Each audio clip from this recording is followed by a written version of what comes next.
Hola!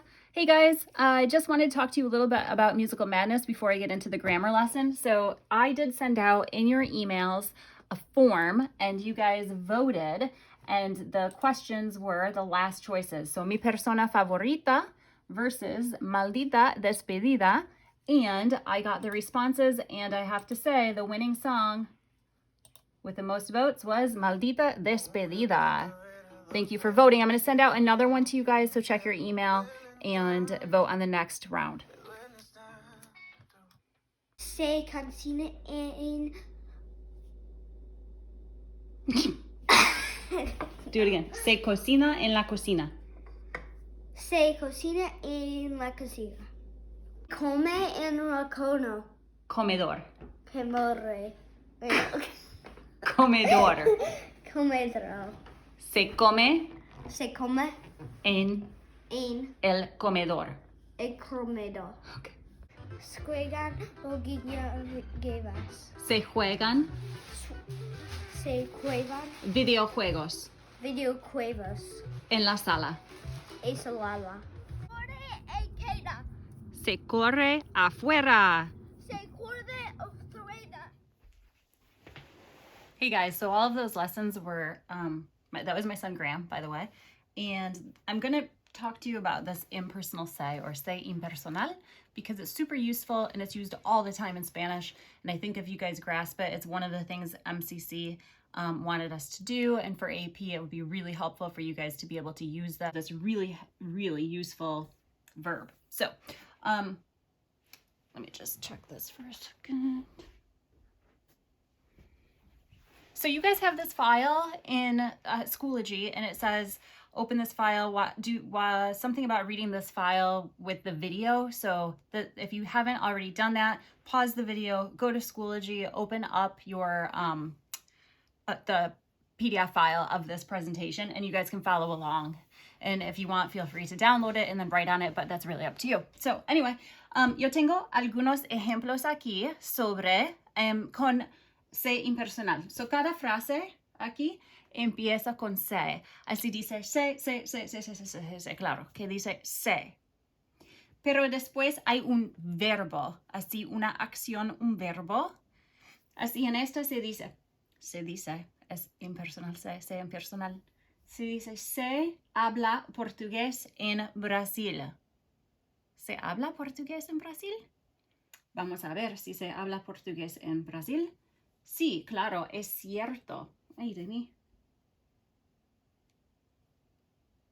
Sí, es cierto, se habla portugués en Brasil. El segundo, se venden libros en la biblioteca. Clase, ¿se venden libros en la biblioteca?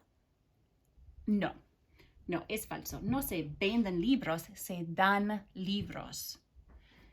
Se puede fumar en los aviones. ¿Qué piensa? ¿Es cierta o falsa la frase? Se puede fumar, claro, no se puede fumar, no, es falso en los aviones. ¿Se cultivan naranjas en Alaska? ¿Se cultivan naranjas en Alaska? No, claro que no. No, no se cultivan naranjas en Alaska. Así también es falso. ¿Se come en una cafetería de verdad en el Instituto HFL?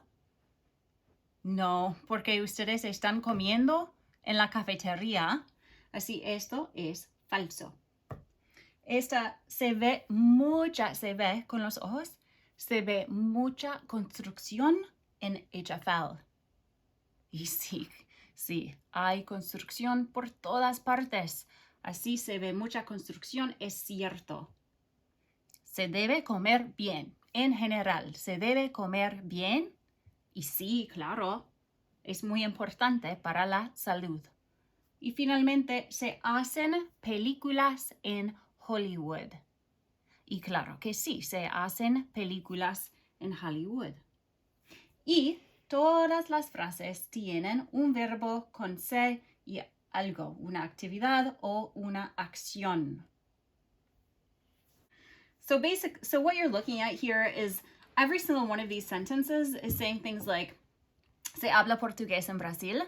You could translate to, Portuguese is spoken in Brazil. You speak Portuguese in Brazil. They speak Portuguese in Brazil. We speak Portuguese in Brazil, or one. So in English, all of the time we say you. You speak Portuguese in Brazil, but I'm not really talking to you. There is no specific subject. So that's why I'm not using the to form, because it takes on all of those different meanings. Check out this one. Se puede fumar. You can smoke on airplanes. You can smoke, but I'm not saying tú puedes, because I'm not really talking to a specific person. I'm just talking really in general. If I say this one, se cultivan naranjas, we're saying oranges are grown in Alaska. And for that one, oranges are grown in Alaska. They grow oranges in Alaska. One grows oranges in Alaska. It takes on every single one of those meanings. So when you are using a subject that's very impersonal, so you're not talking about a specific group or to a specific person, you always start with the word say, and then the verb of the thing that is done, and then finish the sentence. Something to really pay attention to is if you have more than one thing, like libros, this is plural, your verb has to be in the ellos form. So if you have one thing or an infinitive, you get to leave it singular. So with cultivan, we use ellos because it's naranjas and that's plural. And that's really the gist of this impersonal se.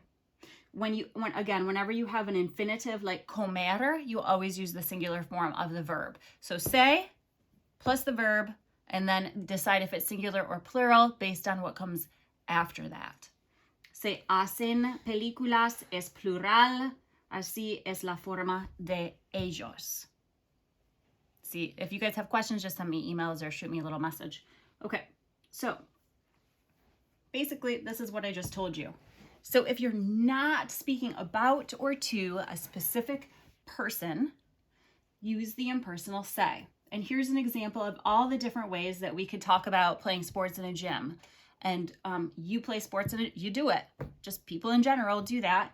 Sports are played in a gym. People play sports. One plays sports. You guys get the idea. Every single one of these phrases in English that is just speaking in general, what they're doing is in Spanish, there's one translation. We have multiple options for how to do this in English. But in Spanish, they would just say one thing. And in this case, it's se juegan plural, deportes, plural, en un gimnasio. So right here, if you have your, the PDF file that I uploaded for you, it might be easier to read close up than on this video. But so here are some examples of a singular sentence versus a plural sentence, or impersonal se, the use of the verb when you have a singular situation versus plural. I tried to make them similar for you. Se compra pan. Pan, bread is bought, or one buys bread, or you buy bread, one thing, versus se compran pasteles. Cakes are bought. You buy cakes. So we have compran, plural here, but just the singular el usted form there. Se vende ropa versus se venden perfumes. Singular versus plural. Se habla francés versus se hablan muchas lenguas. Se pone comida en el refrigerador. So you put food in the refrigerator, versus se ponen carnes, meats. More than one thing are put, or you put meats. At the bottom right here, I have a bunch of examples. So pause your video, see if you can figure out which one matches up with the translation. And then when you're ready to check your answers, unpause the video.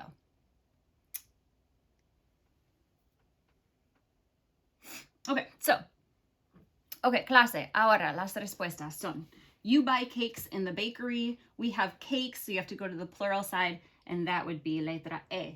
French is spoken. One thing, we're using the word is in the translation, and that would be si. Perfumes are sold, so it's more than one, is plural, go to the side, and then just match up your vocab. But it's really more about just giving you the examples, and so that would be F. Clothing is sold at the mall. Clothing as in one thing, se vende ropa, so B. Okay, back up, buddy. We put meat in the refrigerator. Oh, that actually is wrong. I should say meats. Should probably correct that. So we put meats in the refrigerator, that's H. You buy bread in the bakery, se compra pan, A. Many languages are spoken in France, so we go to the plural side and it would be he or G. And you put food in the refrigerator, D. Okay. Again, if you have questions, just shoot me a little message in email, or I think you can just send me a message through Schoology. Again, here's just some information about how you could take one phrase and all the different translations that it would take in English, just to give you an idea of how we use it. But all of these mean the same thing in Spanish. Oops. Here's another example about music is listened to at a concert. You listen to music, one listens to music, we listen to music, they listen to music, but it's just something in general that's done. So se escucha música en un concierto. One way in Spanish, multiple ways in English. And then finally, this came from a packet I was going to give you. And this is just another way to look at all of that information. So follow up with a practice activity. And if you guys have completed everything else in your folder, then you're good for the week. Hasta luego. Bye. I don't know if they can see you.